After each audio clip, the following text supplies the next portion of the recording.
ఆత్మ పొందరానిది, ఎందుకంటే ఆత్మ నీవే. కరెక్ట్. మనం ఎన్నోసార్లు ఇది చెప్పుకుంటాం. అవును నీవే అది, నీవే అది, నీవే అది అని దేహాత్మబుద్ధిలో ఉన్న జీవుడికి తెలియదమ్మా. ఎంత చెప్పినా తెలియదు. పసిపిల్లవాడికి నీవు బలవంతుడివి అని చెప్పినా తెలియదు, నీవు తెలియగలవాడు అని చెప్పినా తెలియదు పసిపిల్లవాడు. అవును గురుగారు. మాటలు మాట్లాడినా తెలియదు, కానీ వాడి లోకంలో వాడు ఉంటాడు, ఆటలో ఉంటాడు. కాబట్టి నీవే అది అన్నా, నీవిది కాదన్నా అది అర్థం చేసుకోవటం చాలా కష్టం. ఎందుకు కష్టం అంటే ఆత్మ అనేది స్వయం ప్రకాశం. అది ప్రకాశిస్తేనే తప్ప నీవు దేహము కాదని, నేనంటే ఆత్మ అని అక్కడ కన్ఫర్మ్ అవుతుంది. దాన్నే మనం రియలైజేషన్ అంటాం. మహర్షి గాని, శంకరులు గాని, ఇతర ఏ మహానుభావులు గాని నీవెవరియో నీవే తెలుసుకో అని ఎంత చెప్పినా జీవుడి చేతుల్లో సత్యము తెలుసుకునే అవకాశం ఉండదు. నీవే అది అన్నారు, అది ఒకటే ఉంటుంది. ఇంకా చెప్పుకోవాలంటే ఆత్మ ఒకటే ఉంటుంది.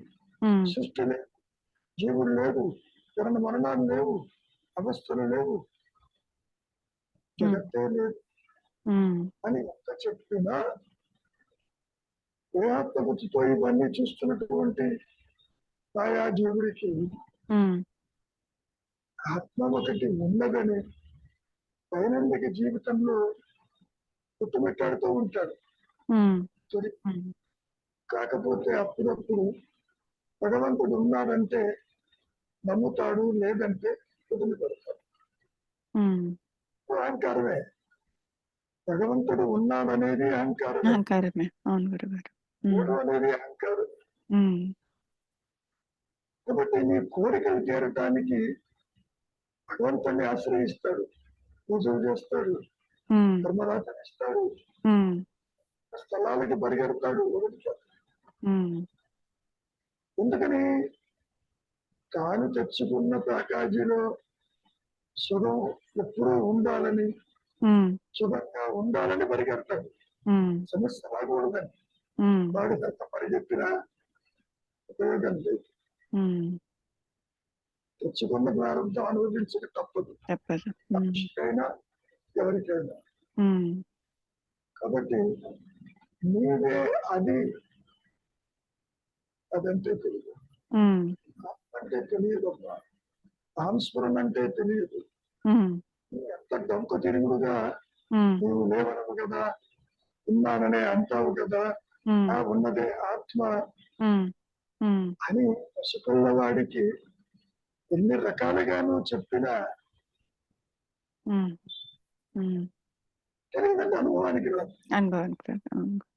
అంటాడు. అంతవరకు దేనికి? పిల్లవాడిని పిలిచి నేనే నీ తల్లిని చెప్పు, ఎవరు చెప్పినా వింటాడు. ఇప్పుడు సత్యము తల్లికి తెలుసు, పిల్లవాడికి తెలియదు. ఎక్కడ పెరిగితే వాళ్ళే తల్లిదండ్రులు అనుకుంటాడు. అవును గురుగారు. So he has no option to know the truth. ఒక పిల్లలకే అట్లా ఉంది, మాయా ఎట్లా ఉండాలి? అవును గురుగారు. ఇప్పుడే నీవదిగా ఉన్నావు అంటే ఇప్పుడు కూడా నేనే నీ తల్లిని అన్నావు అనుకో, తల్లి ఎవరు, తండ్రి మనకే తెలుసు. అవును గురుగారు. అలవాటును బట్టి ఆ, తల్లిదండ్రులు అంటారు, ఇదిగో నా అక్క చెల్లెలు అంటారు, ఉమ్, బంధువులు అంటారు. అంటే కాన్స్టెంట్ అసోసియేషన్ తో అంటారే తప్ప అవును అవును గురుగారు. ప్రత్యక్షంగా కాదు. ఉమ్, ఉమ్, కాబట్టి ఇప్పుడు కూడా నీవు అదేను, ఉమ్, అదే తప్పవలసి వాక్యం కూడా చెబుతుంది. ఉమ్, ఇప్పుడు శృతి వాక్యాలు, ఉమ్, వేద వాక్యాలు, ఉపనిషత్తులు, ఉమ్, గురు బోధలు అన్ని ఒకటే, ఒకే పరిధిలో ఉంటాయి. ఉమ్, కానీ వాటిని నీవు ఆకలింపు చేసుకోవటం అనేది కుదరదు. ఉమ్, శ్రవణంతో వింటావు, ఉమ్, మరణము చేస్తావు, ఉమ్, నేనే అది అనుకుంటా, ఇది కాదంటావు.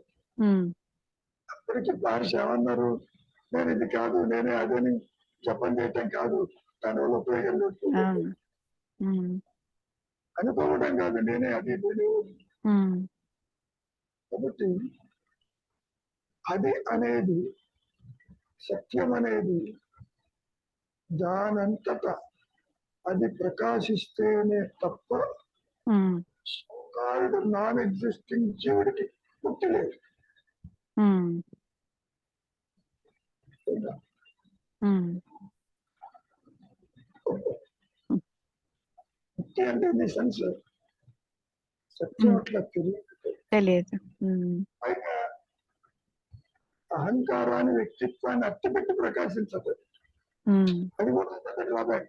అవును గురుగారు. ఉమ్, ఉమ్. చూడమ్మ తర్వాత ఏమంటారు. మిథ్యాజ్ఞానం వల్ల అన్య చింతన ఏర్పడింది. మనోదేహాదులు గురుగారు. ఇది విద్యా జ్ఞానం అని అనుకోడు, అవును గురుగారు. అవును. ఇది మాయ అని అనుకోడు. ఎంత చెప్పినా ఉమ్, నేను జగత్తులో పుట్టాను, సంసారంలో పుట్టాను, వీళ్ళు నా వాళ్ళు, ఉమ్, ఇదిగో నా సోదరులు సోదరి మణులు, ఇటువంటి స్థితిలో ఉంటాడే తప్ప ఉమ్, తనకు తాను చూస్తున్నటువంటి ఉమ్, అవస్థనే కానీ జగత్ కావచ్చు, కళ కావచ్చు, అవును. ఉమ్, ఇది మిథ్య, ఇది లేదు, ఉమ్, ఇది నిత్యమని చెప్పినప్పటికీ జీవుడికి మింగుడు పడదు, అర్థం కాదు. ఉమ్, నిజంగా అర్థమైతే బంధాలు ఎప్పుడు దిగిపోతాయి. అవును గురుగారు. అవును. అర్థం కాకనే బంధాల్లో పెట్టుకుని కూర్చుంటాడు. ఉమ్, ఉమ్, నేను కళ్ళతో చూస్తున్నాను, వీళ్ళు నా తల్లిదండ్రులు కాదంటే ఎట్లాగూ నన్ను ప్రేమిస్తున్నారు, పైకి తీసుకొచ్చారు, ఉమ్, ఇవన్నీ తెలుస్తూ ఉంటాయి. ఉమ్, వచ్చమంటాడు. కాబట్టి మిథ్యా జ్ఞానము, అజ్ఞానము, పరోక్ష జ్ఞానము, అసత్య జ్ఞానము అని ఎంత చెప్పినా ఉమ్, శివుడికి అవగతం కాదు. ఉమ్, బోధలన్నీ మాయలోనే మళ్ళీ ఉమ్, ఆత్మ బోధించడానికి ఎవరున్నారు? అవును. ఉమ్, ఉన్నది ఒకటే ఎరుక. ఉమ్, ఎరుక ఎవరిని గుర్తించదు, ఉమ్, ఎవరితో మాట్లాడదు. ఉమ్. చూడదు. మిథ్యా జ్ఞానం వల్ల అన్య చింతన ఏర్పడింది. మనోదేహాదులు గురువుగారు. అన్య చింతన ఏర్పడిందిగా ఇప్పుడు. అవును. ప్రతి ఒక్కరికి తెలుసు. అవును గురుగారు. కానీ మిథ్య తెలియదు. తెలియదు. ఎందుకని తెలియదు? ఈ మనస్సులో, ఈ అహంకారంలో, ఈ వ్యక్తిత్వంలో పుట్టినప్పటి నుంచి ఇంతవరకు జరిగిన సంఘటనలని రికార్డ్ చేసి పెట్టాడు. నువ్వు గుర్తించేదంతా రికార్డెడ్ వర్షన్స్. ఆ రికార్డెడ్ నీకు అందలేదనుకో, ఏం మాట్లాడలేదు. నీకు ఏ ఆలోచన వచ్చినా, నువ్వు దేన్ని గుర్తించినా, which is already stored in your mind, తెలియని దాన్ని రికలెక్ట్ చేయలేదు. అంత వయస్సు వచ్చాక తెలిసింది కూడా చేయలేదు. ఎందుకని అవి డిలీట్ అయిపోతుంది. కరెక్ట్. నువ్వే అంటావు, నాకు గుర్తులేదు, ఎవరో మీరు. ఉమ్, అవును గుర్తు గురుగారు. రాదు కూడా. ఎందుకని ఆ, ఒక యూనిట్ అయితే కంప్యూటర్ ఏమంటుంది, నాట్ ఫౌండ్ అంటుంది. ఉమ్, వీడు అదే అంటాడు, ఉమ్, నాకు తెలియదు. ఉమ్, మీరైతే చెబుతున్నారు, నాకైతే నథింగ్ ఇస్ రికార్డెడ్. కాబట్టి అన్య చింతన ఉన్నట్టు తెలుసు. ఉమ్, ఆ చింతన మిథ్య అని తెలియదు. తెలియదు. ఉమ్, ఉమ్, ఎందుకంటే పుట్టినప్పటి నుంచి శాస్త్రాలు స్టోర్ చేశారు, బంధుత్వాలు స్టోర్ చేశారు, మంచి చెడు నేర్చుకుంటాడు. ఉమ్, మీరు నేర్చుకున్నది అంతా మిథ్య అంటే తాను రెడీగా లేడు దాన్ని యాక్సెప్ట్ చేయాలి. పైగా నాకు అలా ఎదుటే చూస్తున్నాను, ఇది మిథ్య ఎట్లా అయింది, ఉమ్, ఉన్నది మాట్లాడుతున్నాను, అనుభవిస్తున్నాను, ఉమ్, ఇంటరాక్ట్ అవుతున్నాను దాంతో, నాకు కావాల్సిన కోరికలు తీరుతున్నాయి, తింటున్నాను, నిద్రిస్తున్నాను, మేల్కొంటున్నాను, సుఖ దుఃఖాలు అనుభవిస్తుంటే మరి ఇది మిథ్య అంటే ఎట్లాగూ అట్లా ఉమ్. చూడండి. మనోదేహాదులుగా నీవు భావించడమే తప్పిదం. నిజమే, ఆ, మనోదేహాదులుగా ఉమ్, మనస్సే నేను, దేహమే నేను నువ్వుని భావించలేదనుకుందాం కష్టం. ఉమ్, అది ఆత్మ ప్రకాశిస్తుంటే ఉమ్, తారశూన్యంలో ఉమ్, చెప్పడం బాగానే ఉంది. నువ్వు భావిస్తున్నావు, ఉమ్, నువ్వంటే ఏమనుకుంటున్నావు, ఉమ్, నువ్వంటే ఇంద్రియాలు అనుకుంటున్నావు, నువ్వు స్థూల దేహానికి స్థూల జగత్తు చూస్తున్నావు, ఉమ్, అన్నీ అర్థమవుతాయి. ఉమ్, కానీ భావన మానేస్తే ఆత్మ ప్రకాశిస్తుందా? ఉమ్. చెప్పడం బాగానే ఉందమ్మా, భావ శూన్య సద్భావ సద్భావ సృష్టి. సృష్టి. ఉమ్, ఉమ్, అది మహర్షి బోధలు, శంకరుల బోధలు, ఉమ్, అద్వైత బోధలు ఎట్లా ఉంటాయి అంటే, నీ దృష్టికోణం మారితే ఉమ్, నీవు ఆత్మను గుర్తిస్తావు అన్నట్టుగా ఉంటాయి. ఉమ్, అది కొత్తగా రాదు, నువ్వు వాస్తవం నిజమే. ఉమ్, శివుడు ఏమనుకుంటాడు, ఇప్పుడు నేను గుర్తిస్తున్నట్టుగా ఉమ్, నా ఆత్మనే గుర్తించాలి, తెలుసుకోవాలి. ఉమ్, ఇక్కడ నువ్వు సర్వాన్ని తెలుసుకుంటున్నావు, ఉమ్, జనన మరణాలు, బంధువులు, ఉమ్, సూర్య చంద్రాలు, ప్రదేశాలు, కష్టాలు, సుఖాలు. ఉమ్, సో గుర్తించే వాడిని ఎవరు అని పరిశీలించకుండా ఆ మాయా నేనుతో, ఉమ్, మాయా తెలియకుండా ఉమ్, ఏ పరిమాణంతో అది పెరుగుతూ ఉంటుంది, ఉమ్, ఒక వ్యక్తిగా ఉంటుంది, కర్తగా ఉంటుంది. ఉమ్, మరి నీ ఇది కాదు, నీవే ఆత్మ అంటే ఉమ్, ఆత్మ అనుభవం జీవుడికి లేదు తల్లి. ఉమ్, నువ్వు ఎంత చెప్పినా ఉమ్, నువ్వు లేవని అనవు కదా. వీడు ఎంతసేపటికి ఉమ్, జీవుడు ఉన్నాడు అనేది వాసనలతో, బంధాలతో, కష్ట సుఖాలతో, పూర్వ స్మృతులతో, అంటే రికార్డెడ్ వర్షన్స్ తో రికార్డెడ్. ఉంటాడు. ఉమ్, ఉమ్, అతడికి ఉమ్, ఇంకా సింపుల్ గా చేస్తే తల్లి, ఉమ్, ఆత్మజ్ఞానం తురియంలో ఉంటుంది, దానికి అన్యంగా ఏది ఉండదు. నీవా ఈ మాయలో లేని దాంట్లో ఒక స్వప్నంలో జాగ్రత్త అవస్థలో చూస్తున్నావు ఇవన్నీ. ఉమ్, కాబట్టి దానంతటది ప్రకాశిస్తేనే తప్ప, ఉమ్, నిజమే ఇవే అది అది ఉమ్, ఒకటే నేను ఉంటుంది. ఉమ్, నేను ఉన్నానన్న జ్ఞానం మహర్షికైనా, శంకరులకైనా, జీసస్ క్రైస్ట్కైనా, ఏ మహనీయుడికైనా ఉమ్, అది దానంతటది ప్రకాశిస్తేనే తప్ప మీరు బయటకు వచ్చి మాట్లాడే అవకాశం లేదు. ఉమ్, నీ ప్రయత్నం వల్ల అది ప్రకాశించదు. ఉమ్, విచారిస్తావు అంతవరకు, ఉమ్, నిశ్చలంగా ఉంటావు అంతవరకు, వైరాగ్యంతో ఉంటావు అంతవరకు. ఉమ్, ఆది శంకరులు కూడా సాధనా చతుష్టయంలో ఉమ్, వివేకాన్ని ఉపయోగించు, ఏది నిత్యము ఏది సత్యము తెలుసుకో. సమతమాది షట్ సంపత్తితో ఉమ్, అంతరింద్రియ బాహ్యేంద్రియాలను నియంత్రించు. ఉమ్, మోక్షమందు ఆసక్తి కలిగి ఉండు, వైరాగ్యంతో ఉండు ఉమ్, అని ఒక ప్రిస్క్రిప్షన్ ఇచ్చాడు ఆయన. ఉమ్, ఆయన ఏం తక్కువ చేయలే. సో సాధన చతుష్టయం అంటూ అది ఫాలో కమ్మంటారు.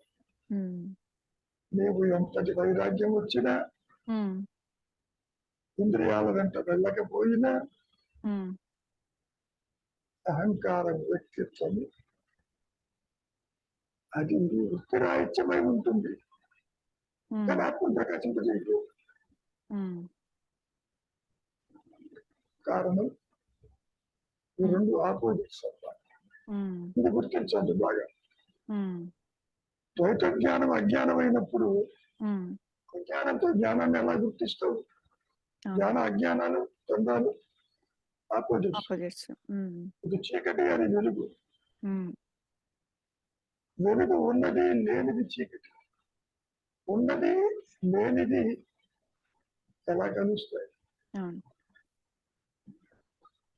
కాబట్టి సూక్ష్మ బుద్ధితో ఉమ్, విచారించు. నువ్వు అది దాటిపోలేవు. నీ ఉమ్, చూడమ్మ ఇంకేమంటారు? అది వదిలిన ఆత్మ మిగులుతుంది. వదిలినప్పటికీ ఉమ్,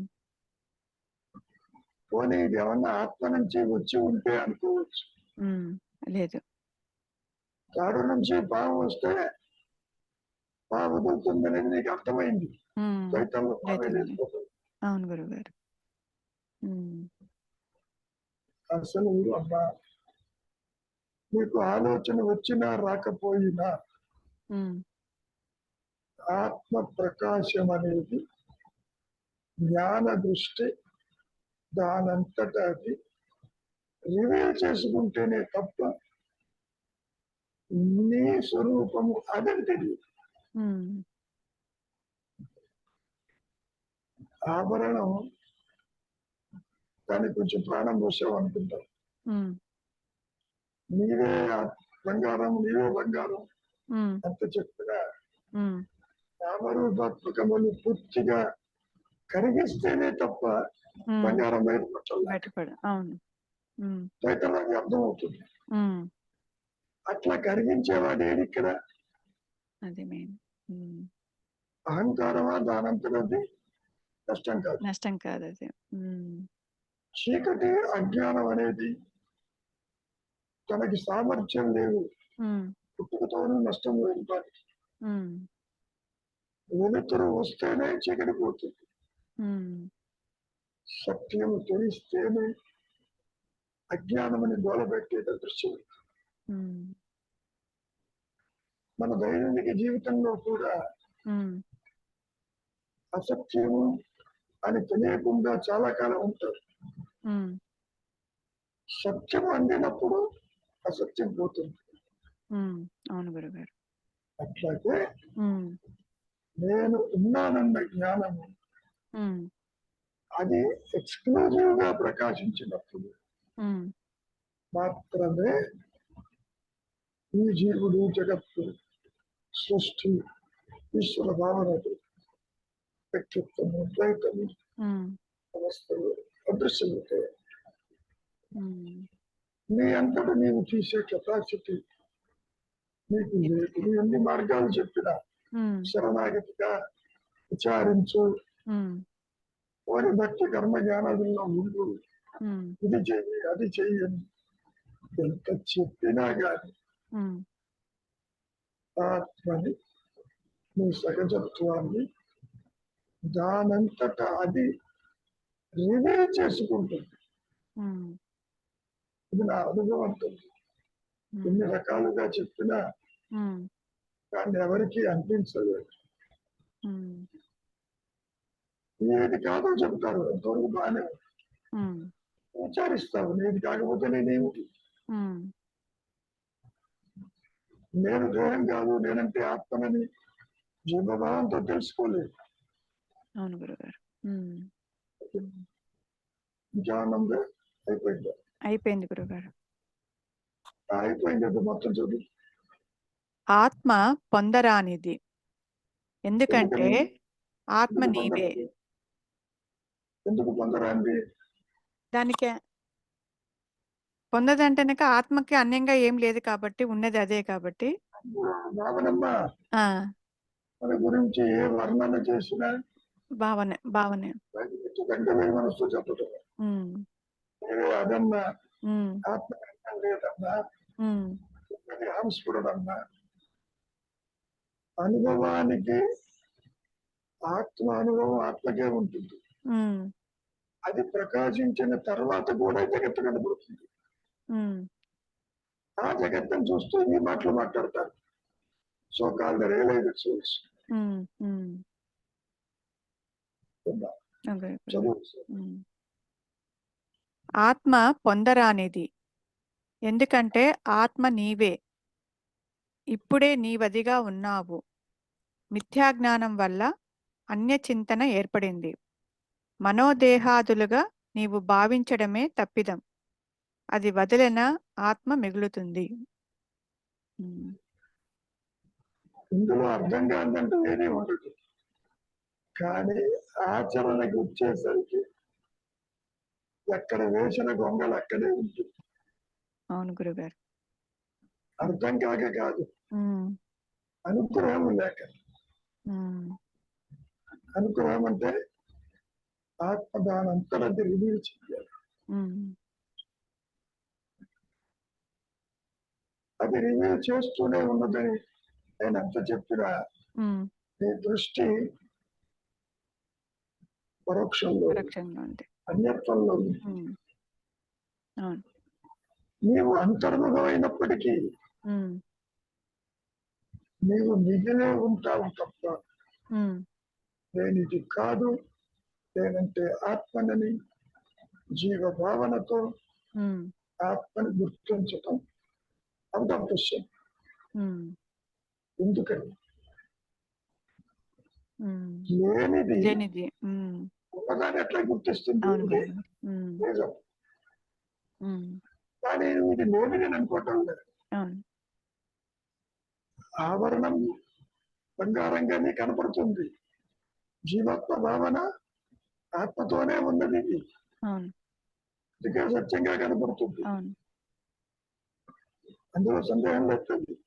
అవును గురుగారు. అదే గురుగారు, ఇది వ్యక్తిత్వం, ఇది పుట్టింది, ఇది వ్యక్తిత్వం పుట్టింది, తల ఎత్తింది కాబట్టి అది జగత్తును చూస్తా ఉంది. ఎప్పుడైతే జగత్తును చూస్తా ఉందో అన్ని సత్యమే తెలియబడతా ఉంటుంది. ఉమ్. నువ్వు చూసినా చూడకపోయినా ఆ. చూడలేదు అయినప్పటికీ మళ్ళీ వస్తావు.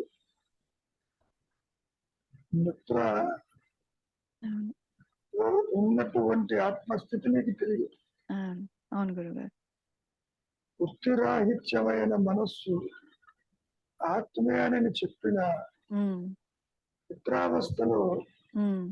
అహంకారం వృత్తిరాహిత్యమైనప్పటికీ ఉమ్.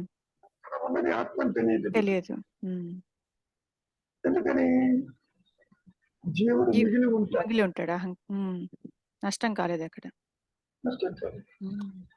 మరి ఎప్పుడు నష్టం అవుతుంది? ఒక ప్రకాశంతో నష్టం అవుతుంది. ఉమ్. కూడా జాగ్రత్త అవస్థలో జరగాలి. ఉమ్. స్వప్నంలో నిద్రలో కుదరదు. ఉమ్. ఉందా? ఆ గురుగారు. ఉమ్. అయిపోయిందా మొత్తం? అయిపోయింది గురుగారు. ఏమైనా రవి గురుగారు డౌట్ అంటే ఏమన్నా ఉందా? గురుగారు, అంటే ఇప్పుడు ఆత్మ రివీల్ చేయాలన్నారు. అంటే ఒకవేళ రివీల్ చేస్తే ఈ అహంకారము నష్టం. కాదు. అక్కడ రవిని అట్టి పెట్టుకుని రివీల్ చేయదు. గురుగారు. ఉంటుంది. అవును. కూడా అది నీలో అది ప్రకాశించినప్పుడు మాత్రమే నీ దేహము, నీ వ్యక్తిత్వము, తల్లిదండ్రులు, సృష్టి మొత్తం ఎగిరిపోతుంది. అంటే గురుగారు, ఇప్పుడు సపోజ్ అది ప్రకాశించినప్పుడు అహంకారము ఒకటే కదా గురుగారు. అలాంటప్పుడు self relation is for the self by the self అన్నారు కదా, అంటే తనకు తాను రివీల్ చేసుకుంది అనుకుంటున్నారు కదా. మరి అది రివీల్ చేసినప్పుడు ఈ అహంకారం నష్టం అవుతే, ఈ అహంకారంతో అంటే నాకు ఇతరులు లేరు, నాకు నా ఒక ఆత్మకు ఒక అహంకారం అయినప్పుడు, అలా ఎవరికి వాళ్ళకి ఒక ఆత్మ ఒక అహంకారమే ఉంటుంది కాబట్టి అది నష్టపడితే అందరికీ నష్టపోవాలి కదా గురువు గారు. ఒకవేళ అంటే వాళ్ళ పరిధిలో ఒక్క నిమిషం. ఆ, నువ్వు అందరూ అనే పదం వాడుతున్నావు. ఇప్పుడు నీలాగే ఇతరులను చూస్తున్నావు, సుఖమును చూస్తున్నావు. అవును, కలలో ఎందరో కనపడతారు. నీవు మేల్కొంటే కళ్ళ వాళ్ళని ఎమ్మడొస్తారా? చెప్పు. రారు గురువు, రారు. ఎందుకు రారు? నీలాగే ఉన్నారుగా వాళ్ళు కూడా. ఆ, కాబట్టి అందరూ అనే పదం ఎక్కడా లేదు. స్వప్నం అయినా జాగ్రత్త అయినా ఇక్కడ చూసే అందరూ నీ దేహ పూజతో అందరూ చూస్తున్నావు. చూడు, నీవు ఎంత అసత్యమో వాళ్ళు కూడా అంతే అసత్యం. నీవు ఆత్మ ఉన్నావు, వారు ఆత్మ ఉన్నారు. ఆత్మ ఒకటే ఉంటుంది, జీవుడు కూడా ఒక్కడే ఉంటాడు. అంటే ఇప్పుడు నేను నాకు ఇతరులు లేరు గురువు గారు, అలానే ఇతరులకి నా వరకు ఇతరులు లేరు, ఇంకొకళ్ళని తీసుకుంటే వాళ్ళకి ఇతరులు లేరు కదా. ఇంకొకళ్ళని తీసుకుంటానికి నువ్వు ఉండాలిగా అక్కడ. ఇంకొకళ్ళు ఉన్నారని అనుకోవటానికి నువ్వు ఆత్మగా ఉంటే ఇతరులు ఎక్కడ ఉన్నారు? ఆత్మబుద్ధితో ఉన్నావు. అవును, దీనికి ఒక ఉదాహరణ చెప్పాడు మహర్షి. ఇద్దరు స్నేహితులు నిద్రపోతూ ఉంటారు. ఒకరి నిద్రలో స్నేహితుడితో కలిసి యాత్ర చేసినట్టు చెప్తాడు. బయటకు వచ్చి ఆ స్నేహితుడు అంటాడు, మన ఇద్దరం కలిసి వెళ్ళాను తిరువన్నామలయ్య. కలగన్నది నువ్వు, నాకు నే సంబంధం లేకపోతాడు. కాబట్టి రియలైజేషన్ నీకు, మరి నాకు కూడా అదేనంటే ఎట్లా కుదురుతుంది? అంటే అహంకారం ఒకటే కదా, ఎవరికి వాళ్ళకి అన్నట్టుగా ఉంది అక్కడ. అంటే అహంకారం అనేది లేదు అసలు. ఎవరికి వారంటున్నావు? ఎవరికి వారనే పదం దేహాత్మ బుద్ధితో ఈ జాగ్రత్త అవస్థలో నువ్వు ఇతరులను చూస్తూ మాట్లాడుతుంటావు. అవును, నీవు దేహం కాబట్టి ఇతర దేహాలతో సంబంధాలు పెట్టుకుంటావు. నువ్వు ఆత్మగా ఉంటే వేరే దేహం, ఆత్మ దేనితోనూ కలగదు. ఈ జీవుడు కూడా, మాయా జీవుడు కూడా దేహంతో కలవండి ఆయన, నాది అంటాడు అంతవరకు. నిజంగా కలిస్తే దాన్ని విడదీయడం చాలా కష్టం. నువ్వు నిద్రపోవాలి అంటే దేహాన్ని అక్కడ పారేసి నిద్రపోతున్నావుగా, దాన్ని తీసుకెళ్తున్నావా? లేదు గురువు గారు. అంటే ఇప్పుడు స్వయం ప్రకటితం అయితే, అంటే భగవానికి అయితే అది భగవాన్ వరకే, అంటే ఆ అహంకారం నశించింది, అంటే ఇతరులు లేరు కాబట్టి అక్కడ ఆ అహంకారమే నశించింది. అక్కడ ఇప్పుడు మీకైనప్పుడు మీ వరకు నశించింది. కానీ సత్యము ఆత్మ అని, వ్యక్తిత్వం తోటి ఆత్మ ప్రకాశం ఉండదని, అసలు సృష్టి లేదని ఎట్లా చెప్పాడు మహర్షి? జగత్తు ఉండిపోయిందా, జగత్తు లేదా అంటే అసలు లేకపోమన్నాడు. మరి ఆది నుంచి ఈ వ్యక్తిత్వం తృణీకరించబడింది అన్నాడుగా, ఎలా చెప్పాడు? ఉన్నదే ఆత్మ, లేనిది అహంకారం. ఈ నాయన చెప్పిన మాటే.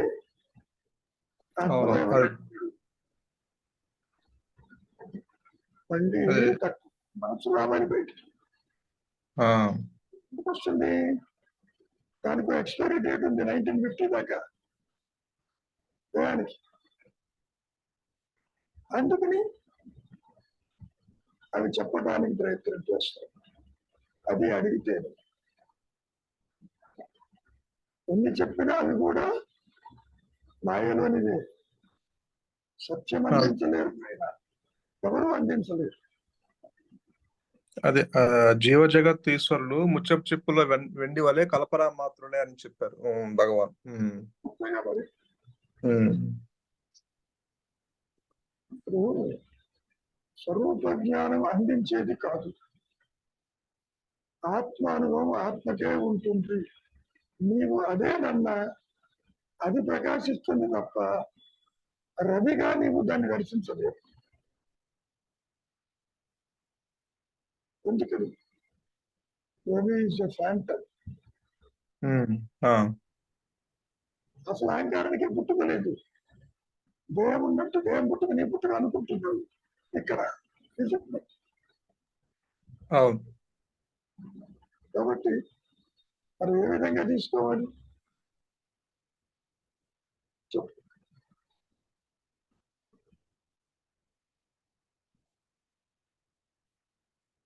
ఇంకేమైనా ఉన్నాయా? ఇంకేం లేదు గురుగారు. ఇంకేమి లేదంటాం కాదు, నువ్వు వర్క్ చేయాలి బాగా. అలాగే.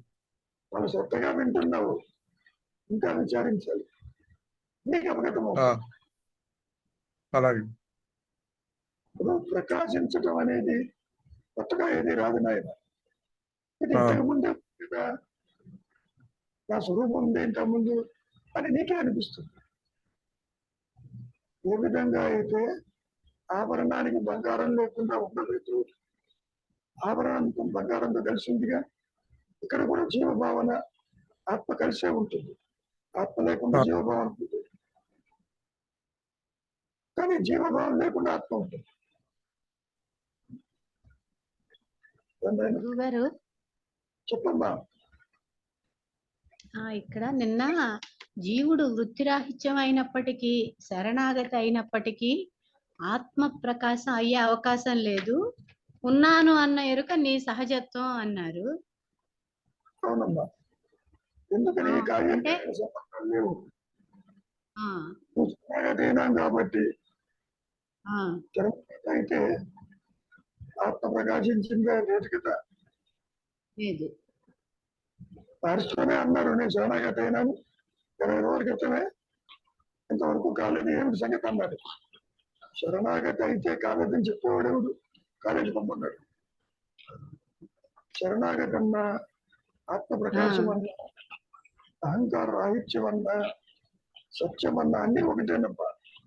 అది ప్రకాశించాలి, ఆమెతో అనుకోవటం కాదు. భగవాన్ నేను నీకు సరెండర్ అవుతున్నాను అని నువ్వు అనుకోవటం కాదు. అది ఎట్లా ఉంటుందంటే అమ్మా, వర్ణించడానికి రాదు. ఆలోచన వచ్చి అన్యత్వం చూసినప్పుడేమో జీవభావన డామినేట్ చేస్తుంది. అవును గురువు గారు. ఆలోచన లేకుండా ఆ జ్ఞానం తనకు తానుగా ఉన్నప్పుడు ఆత్మగా ప్రకాశిస్తూ ఉంటుంది. ఇప్పుడు దేహాత్మ బుద్ధితో మెలకుగా ఉన్నప్పుడు అన్నిసార్లు ఆలోచన ఉండకపోవచ్చు కదా గురువు గారు. మేల్కొన్నంత సేపు ఆలోచన ఉండకపోవచ్చు కదా. ఆలోచన లేనంత మాత్రాన తనకు తాను ప్రకాశించాలన్న కండిషన్ లేదు. ఓహో. నీవు నిద్రించినంత మాత్రాన నిద్రలో ఉన్న ఆత్మగా ఉంటూ బయటికి రావు అంటే అవకాశం లేదు. నిద్రించడం ఓకే. అంటే నిద్రలో కూడా నువ్వు ఉన్నావని కష్టం కావటం లేదు. ఓకే.